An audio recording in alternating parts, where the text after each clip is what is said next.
اب کچھ احکام و مسائل وضو سے ریلیٹڈ، اس میں شروع میں یہ 5 چیزیں اس میں سمجھ لیں، احادیث میں اس کی ڈیٹیل بھی آ جائے گی۔ 5 چیزیں ہیں جن سے وضو ٹوٹ جاتا ہے۔ نمبر 1، ہوا کا خارج ہونا، چاہے تھوڑی ہو چاہے زیادہ ہو،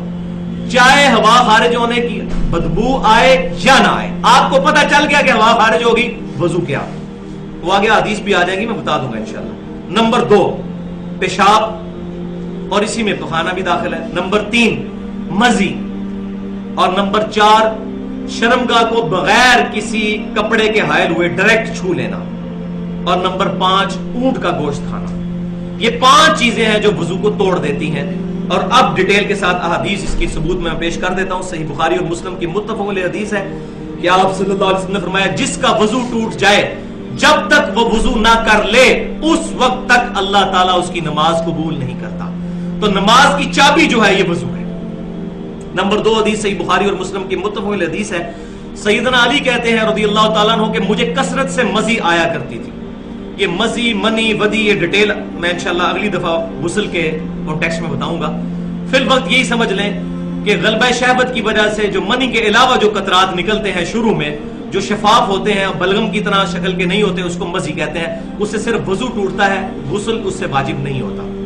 تو سیدنا علی کہتے ہیں مجھے بہت مزی آیا کرتی تھی، بخاری اور مسلم کی متفق علیہ حدیث ہے، اور میں اس بات سے شرم محسوس کرتا تھا کہ میں حضور سے یہ مسئلہ پوچھوں کیونکہ آپ میرے سسر تھے۔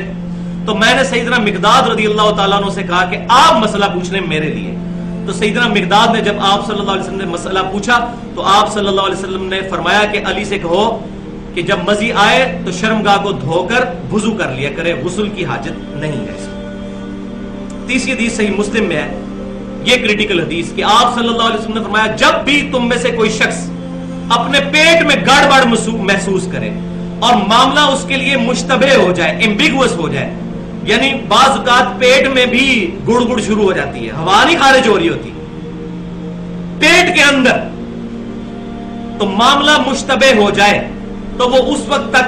مسجد سے باہر نہ نکلے وضو کرنے کے لیے، یعنی نماز میں ہے اور وہ باہر نہ نکلے جب تک کہ آواز یا بدبو نہ سونگھ لے۔ تو یہ معاملہ ہے مریض کے لیے جس کے پیٹ کے اندر گڑ گڑ ہو رہی ہے، ظاہر ہے اس سے تو وضو ٹوٹتا بھی نہیں ہے، اس کے لیے ہے کہ جب تک یہ معاملہ ہونا ہو جائے۔ اور یہ ٹیکنیکلی بات ہے کہ جب کسی کا پیٹ خراب ہو اور اس طرح گڑ گڑ ہو رہی ہو، اس وقت جو ہوا خارج ہوتی ہے اس کی بدبو بھی ہوتی ہے۔ عام حالت میں اگر کسی کو یہ یقین ہو گیا کہ میری ذرا سی ہوا بھی خارج ہوئی، چاہے بدبو آئی یا نہ آئی، آواز آئی یا نہ آئی، اس کا وضو ٹوٹ گیا، اب جان بوجھ کے پڑے گا تو نماز کی توہین ہے، دار اسلام سے خارج ہو جائے گا۔ تو یہ مسئلہ سمجھ لیں۔ لہٰذا یہ جو اہل بدعت اہل سنت پر اعتراض کرتے ہیں اصحاب الحدیث پر کہ یہ کہتے ہیں جی آواز نہ آئے تو اس وقت تک وضو ہی نہیں ٹوٹتا، تو یہ نبی صلی اللہ علیہ وسلم کا فرمان ہے، ذرا ایمان کا اپنا خیر منائے، حضور صلی اللہ علیہ وسلم کی حدیث کا مذاق نہ اڑائے، یہ کس کانٹیکسٹ میں وہ سمجھیں، یہ بیمار بندے کے لیے جس کے لیے معاملہ ایمبیگوس ہو جائے۔ اور ظاہر پیٹ کے اندر جو پٹاخے چھوٹ رہے ہیں یا پیٹ کے اندر جو گڑ گڑ ہو رہی ہے اس کی وجہ سے وضو تو نہیں ٹوٹتا، یہ بات تو بالکل کلیئر کٹ ہے۔ یہ مسئلہ میں نے ضروری بتانا تھا۔ چوتھی حدیث صحیح مسلم میں کہ نبی صلی اللہ علیہ وسلم نے پوچھا گیا کہ جب ہم بکری کا گوشت کھاتے ہیں اس کے بعد وضو کیا کریں، تو آپ صلی اللہ علیہ وسلم نے فرمایا کہ تمہاری مرضی ہے، کر لو تب بھی ٹھیک، نہ کرو تب بھی ٹھیک، یعنی وضو نہیں ٹوٹتا۔ اور پھر پوچھا گیا کہ بتائیے اگر ہم اونٹ کا گوشت کھا لیں، تو فرمایا اونٹ کا گوشت کھاؤ تو وضو کر لیا کرو۔ یہ اللہ تعالیٰ کی طرف سے حکم ہے، اس کی دلیل کوئی ہو یا نہ ہو، اللہ کی طرف سے حکم ہے۔ پانچویں حدیث جامعہ ترمذی، سنن ابی داؤد اور سنن نسائی اور سنن ابن ماجہ میں ہے کہ آپ صلی اللہ علیہ وسلم نے فرمایا جو شخص بھی اپنی شرمگاہ کو چھو لے تو پھر اپنے وضو کو دوبارہ کرے، اس کا وضو ٹوٹ گیا۔ لہذا وہ جو سنن ابی داؤد کے اندر حدیث ہے وہ بھی حدیث صحیح ہے کہ نبی صلی اللہ علیہ وسلم سے جب پوچھا گیا کہ اگر کوئی شخص اپنی شرمگاہ کو ہاتھ لگا لے تو کیا اس کا وضو ٹوٹ جائے گا، تو آپ صلی اللہ علیہ وسلم نے فرمایا کہ شرمگاہ بھی تمہارے جسم کا ایک ٹکڑا ہے، کوئی حرج نہیں اس میں۔ وہ حدیث منسوخ ہے محدثین کی نظر میں، اور یہ حدیث اس کو یہ ناسخ ہے اس کی کہ جو بندہ شرمگاہ کو ہاتھ لگا لے، ویسے ٹیکنیکلی بھی یہ بات سمجھ آتی ہے کہ جو اتنی ایکسٹریم تک گیا ہوا ہے اس کو وضو کر لینا چاہیے دوبارہ۔ چھٹی حدیث